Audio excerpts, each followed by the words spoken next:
6月22日、生活、物を冷やせる便利な機械、冷蔵庫の始まり。19世紀アメリカ。昔は氷で冷やしていた。私たちが今、夏でも冷たいジュースが飲めるのは冷蔵庫のおかげです。でも冷蔵庫が発明される前は、例えば夏に氷を食べたいと思ったら、冬に雪を集めておいて穴の中にしまっておいたのです。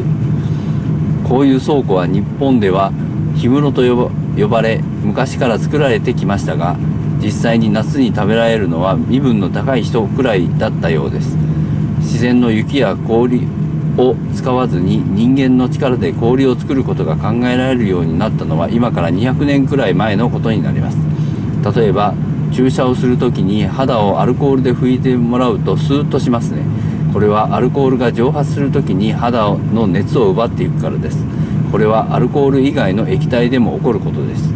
この性質を使って氷を作れないだろうかと考えたのが今の冷蔵庫の始まりです。ただ実際に冷蔵庫を作るのはそう簡単ではありませんでした。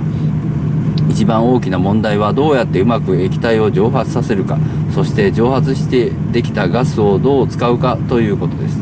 いろんな工夫がありましたが、蒸発したガスをぎゅっと圧縮、押し縮めるしてもう一度液体に戻してやるようにしたのが皆さんのお家にある冷蔵庫で使われている仕組みです。まず19世紀の中頃、アメリカのお医者さんだったジョン・ゴーリエという人がマラリアという病気にかかった人の熱を冷ますためにこの仕組みをうまく使った冷蔵庫を開発します。ゴーリエの作った冷蔵庫では蒸気や風車の力が使われていました。物を冷やすにはとても大きな力が必要なのです。それから電気の力を使った電気冷蔵庫が開発され、だんだん使われていくようになりました。今ではほとんどの家庭にある。日本では最初に電気冷蔵庫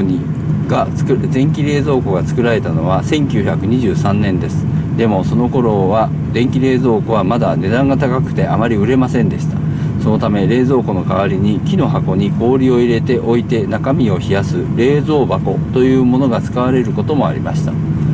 これに使う氷は氷屋さんが配達してくれました。しかし1964年の東京オリンピックの頃までには電気冷蔵庫は普通の家にも広まっていきます。そして洗濯機や白黒テレビと一緒に3種の神器と呼ばれ、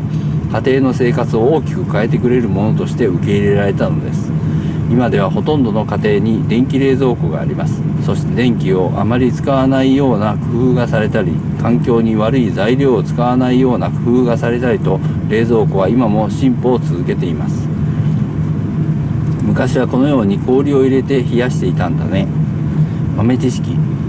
冬の氷を夏まで取っておく氷室というのは日本では奈良時代より前にもあったんだ。氷室村などの地名が全国のあちこちにあるのはそのためなんだよ。